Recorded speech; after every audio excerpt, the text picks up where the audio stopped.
मित्र हो, करावं तसं भरावं अशी आपल्याकडे एक म्हण आहे. त्याचबरोबर पेरलं तर तेच उगवणार असं सुद्धा म्हटलं जातं आणि हे वास्तवात उतरताना सुद्धा तुम्हाला आम्हाला पाहायला मिळत असतं. बघा, या म्हणी जरी असल्या तरी तो निसर्गाचाही एक नियम आहे हे लक्षात घेतलं पाहिजे. हा नियम समाजात सगळीकडे अनुभवायला मिळत असतो, त्यामुळे राजकारण याला अपवाद ठरायचं काही कारण नाही. एकनाथ शिंदे यांनी उद्धव ठाकरे यांची शिवसेना फोडली आणि उद्धव ठाकरे यांची शिवसेना फोडायला ज्यांनी ती फोडायला भाग पाडलं, फोडायला लावली, त्यांनी एकनाथ शिंदे यांना सुरुवातीला मुख्यमंत्री पदाचं बक्षीस सुद्धा दिलं. पण त्यानंतर एकनाथ शिंदे यांची काय अवस्था करून ठेवली हे तुम्ही आम्ही पाहतो आहोत.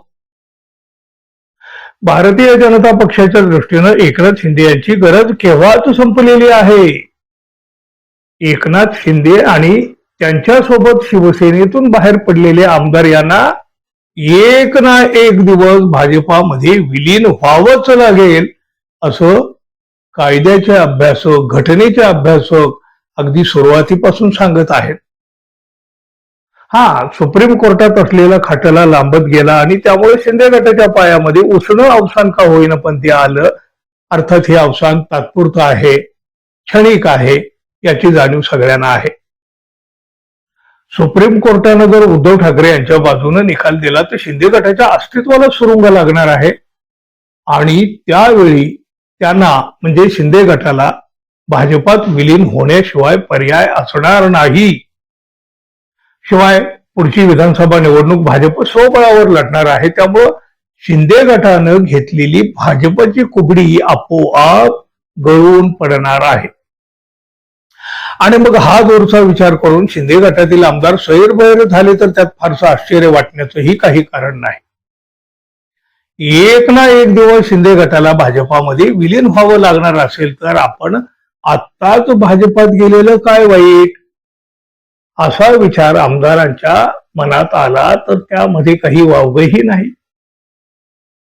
शिंदे गट केव्हा विलीन होईल तेव्हा होईल, किंवा होणारही नाही, भविष्यात काय घडेल हे आज आपण सांगू शकत नाही. पण त्याआधीच शिंदे गटातील आमदारांची चलबिचल सुरू झाल्याचं मात्र आता दिसायला लागलं.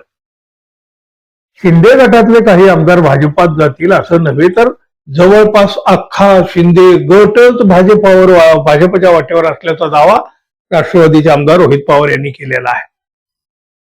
एकनाथ शिंदे गटातील आमदार भाजपच्या संपर्कामध्ये आहेत. पक्षनिष्ठ आमदार सोडले तर अनेक आमदार भाजपच्या संपर्कामध्ये आहेत. 2029च्या निवडणुकीच्या आधी हे सगळं समोर येईल. जवळपास 40च्या आसपास आमदार भाजपच्या संपर्कात आहेत, एवढा मोठा दावा रोहित पवार यांनी केलेला आहे. रोहित पवार यांच्या या दाव्यामुळे आगामी काळात पुन्हा राजकीय भूकंप पाहायला तर मिळणार नाही ना, असा प्रश्न सुद्धा अनेकांच्या मनात आलेला आहे. कारण या आधी सुद्धा राज्याच्या राजकारणामध्ये अशा मोठ्या अनपेक्षित राजकीय उलाढाली आपण पाहिलेल्या आहेत. त्यामुळं रोहित पवार यांच्या या विधानानंतर पुन्हा एकदा मोठी राजकीय घडामोड घडण्याचे संकेत आता मिळालेले आहेत.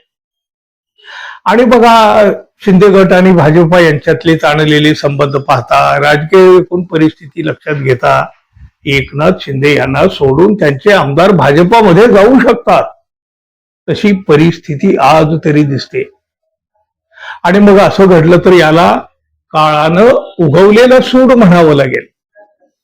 एकनाथ शिंदे यांनी उद्धव ठाकरे यांच्या बाबतीत जे केलं तेच आता एकनाथ शिंदे यांच्या बाबतीत घडताना दिसू लागलेलं आहे. आणि मग यालाच तर म्हणायचं ना हो, जैसे ज्याचे कर्म तैसे फळ देतो ईश्वर, किंवा मग करावं तसं भरावं. तुम्ही काय म्हणाल मित्रांनो, जरूर सांगा. आणि हो, आपण आपल्या चॅनलला अजून सबस्क्राईब केलं नसेल तर कृपया सबस्क्राईब करावं ही अपेक्षा तर आहे. धन्यवाद. पुन्हा भेटू. नमस्कार.